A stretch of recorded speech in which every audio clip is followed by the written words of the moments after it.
আজি ৰাভা দিৱস ৰাজ্যৰ বিভিন্ন প্ৰান্তৰ লগতে শোণিতপুৰ জিলাৰ অন্তৰ্গত খনামুখতো বৃহত্তৰ খনামুখ অঞ্চলৰ জ্যেষ্ঠ নাগৰিক সন্মিলন তথা জিয়াপুৰলী ফাউণ্ডেশ্যনৰ উদ্যোগত সৈনিক শিল্পী বিষ্ণুপ্ৰসাদ ৰাভাদেৱৰ ৫৫ সংখ্যক মৃত্যু দিৱস দিনজোৰা কাৰ্যসূচীৰে উদযাপন কৰা হয়।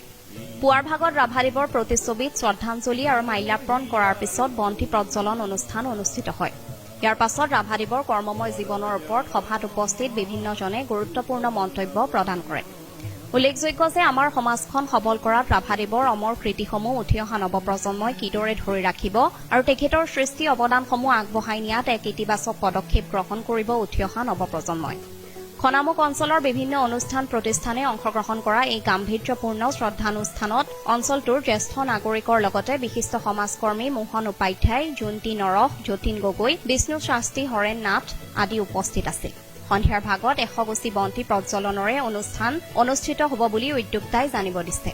৫৫ সংখ্যক ৰাভা দিৱস আমি ইয়াতে অনুষ্ঠিতকৈ পাতিছোঁ। অনুষ্ঠিত কৰিছোঁ ৰাতিপুৱা ভাগত শ্ৰদ্ধাঞ্জলি অনুষ্ঠান আমাৰ হৈ গৈছে। বন্তি প্ৰদান কৰিছে আমাৰ তিনিগৰাকী ইয়াৰ সন্মানীয় ব্যক্তিসকলে, যতীন গগৈ ছাৰ, বিষ্ণু শাস্ত্ৰীদেৱ আৰু হৰেণ নাথ দেৱে। লগতে শ্ৰদ্ধাঞ্জলি অনুষ্ঠানবিলাক হৈছে। আমি সন্ধিয়ালৈ প্ৰগ্ৰেমটো ৰাখিছোঁ ১০০ গুছি বন্তি প্ৰদান।